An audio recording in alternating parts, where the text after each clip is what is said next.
I'm Greg Tepper, the founder of Exeter International. I was the world's worst Latin student. I was so bad that after 2.5 years of failing in Latin, I seized on the opportunity to take Russian intensively 6 days a week in high school. And that never would have done if I hadn't been such a bad student in Latin and frustrated that I couldn't speak a foreign language. So I owe my interest in Russia to my failure in Latin. So my hobby was Russia. I ended up with a Russian studies major undergrad in college. It was something that just grew and grew in my interest, and I always wanted to do something with my business that included my hobby, and I was always interested in business in general. So I moved to Russia in 1992 and spent a year there, and I saw that there were some opportunities in travel that didn't exist before during the communist times.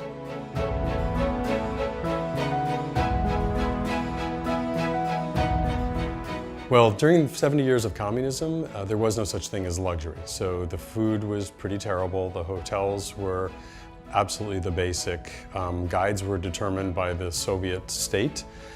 So there was no freedom, there was no way to put together a trip that customized to your own interest, and there certainly was no luxury.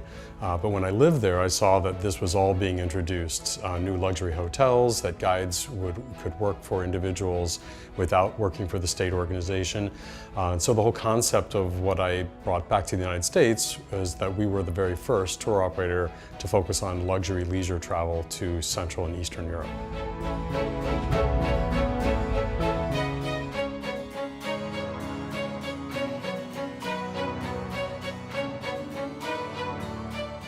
The very early years, actually when we first started, we were called Russia Tours, and they were lean years. It was a very difficult time to start a business from scratch when you have no reputation.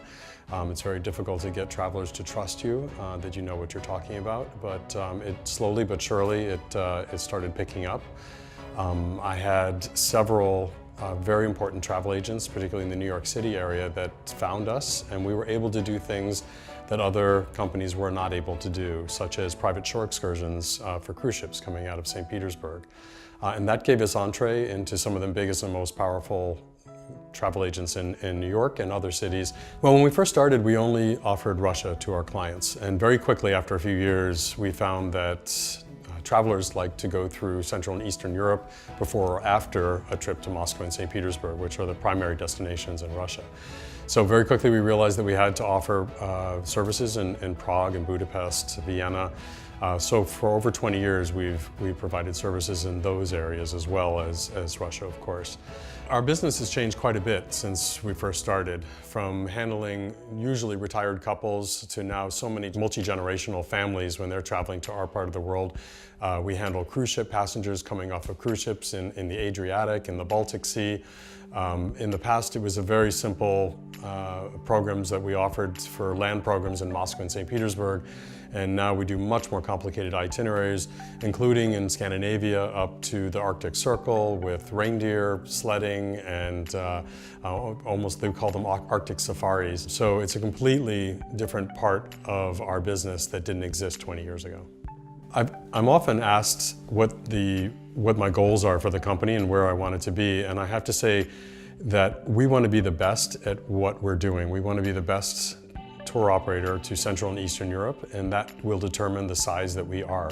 So we're not looking to be the biggest, we're not looking to be the broadest in our scope, we're looking to be the absolute best in this part of the world, and that's what we will only do, because we are specialists and we never want to be a generalist. I define being the best as that we have the absolute best guides, we have the absolute best staff in our main office in Tampa to help design the trips, and that is our goal, is that always our knowledge and our abilities are beyond everyone else's, and that also includes special access for travelers when they get overseas, that because of our constant trips and our constant living in these destinations, we know people and we know who can provide insider access to our travelers, which of course in the end is what most upscale leisure travelers want. They want to see things and do things that others are not allowed to do. You know, every time I go to Europe and go to our destinations, I find things that While the local folks probably don't even realize how special it is, I realize how amazing that experience could be for our travelers. So often it's about simply taking what's already there, but presenting it correctly to a traveler. So for instance, I was in Tbilisi recently and got on the most extraordinary boat that looked like a room that moved down a river. And the room had a dining area, it had an open bar, it had wine glasses, and literally we thought that we were on the deck of a boat or deck of on the side of the river, and the deck started moving, and that was our boat. So this is something that very rarely used for foreign tourists and foreign travelers, and we will be offering it to our travelers when they go to Tbilisi. You know, when I'm asked about competitors, I say that there are definitely some generalist tour operators who try to offer services to our part of the world, but they're too general to have the expertise that we do. The other competitors that we have are on-sites and companies that work overseas, which often do a wonderful job, but because of the language barrier and because of the time distance, the time changes from the United States to Europe, it's often quite difficult to make your point and to get exactly what it is that you want out of your trip. So to have that kind of expertise here in your time zone and speaking your language and absolutely no cultural barriers is an enormous advantage when planning a trip to this part of the world where it's so easy to get details confused.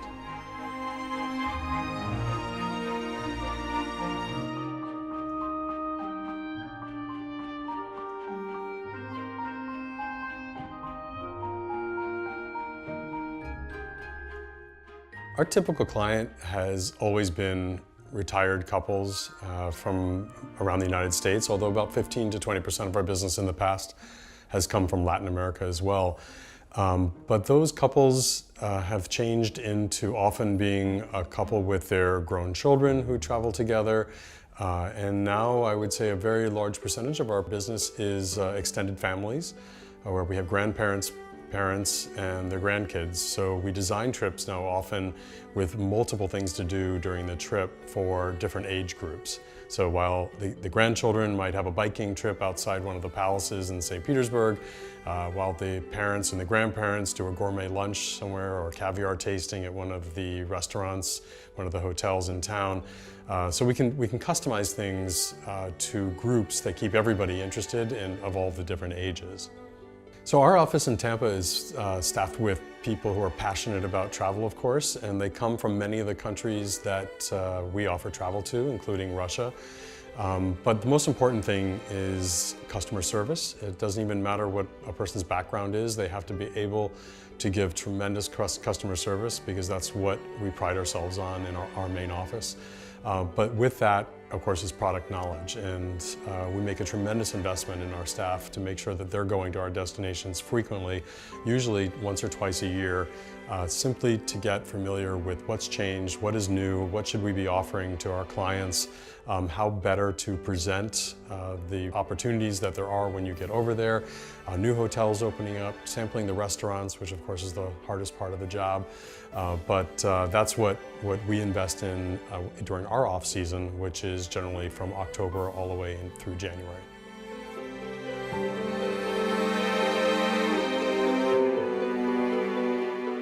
One of the advantages of being a specialist in this one part of the world is that we get into details that most travel professionals can't possibly get into. So when they go over to these destinations, we bring back menus from restaurants, we talk about what museums, the best strategy of when to visit a museum because of the crowd flow. Often a major museum is incredibly crowded first thing in the morning, best to go at lunchtime when people are heading out the door so that it's less crowded inside.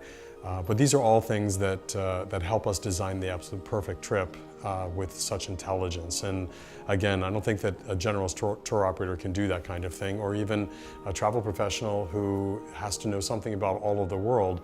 It is our job full-time to understand at that level of detail.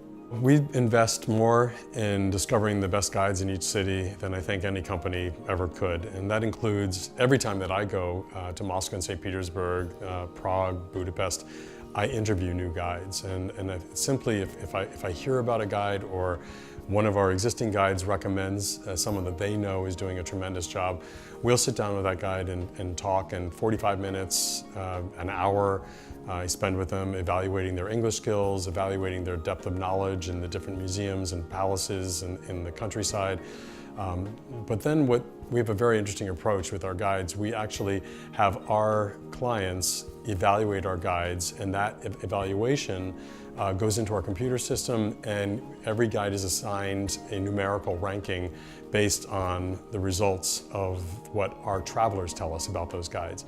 And our guides are rated at such a high level that if they don't have a 9.0 to a 9.5, they're not in our top 10 or 20 guides in that destination. So even a guide that's rated 8 out of 10 is not going to be enough to be an Exeter International guide.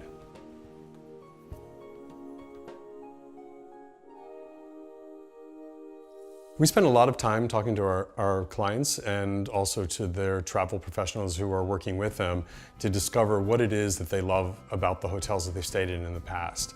And then we try to match that experience with our destinations. So we make sure that they're not just staying at the right hotel in our destination, which may or may not be a brand name that they're familiar with, but then also make sure that they're staying in the right room or the right suite within that hotel. The future of Exeter International is always going to be about being the best in our destination, and we will continue to grow as we have been for the last couple of years based on the interest in our part of the world. Some of my favorite places to go are the more exotic destinations. To me, travel is when I get out of my comfort zone. And as a Russian speaker, I'm mostly interested in countries that at one point in time had been part of the Russian Empire.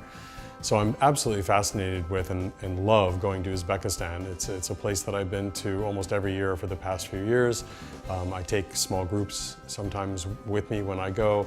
I've never seen a country reinvent itself quite so dramatically over the past 10 years as Uzbekistan has. It's gone from being a very poor, dusty, black and white destination to a vibrant, green and growing destination full of trees that they planted and restoring their national heritage, the museums, the madrasas, Registan Square in Samarkand, absolutely spectacular. And unfortunately, people don't even know about it, or maybe it is fortunate. It's a place that people should be going and they're not.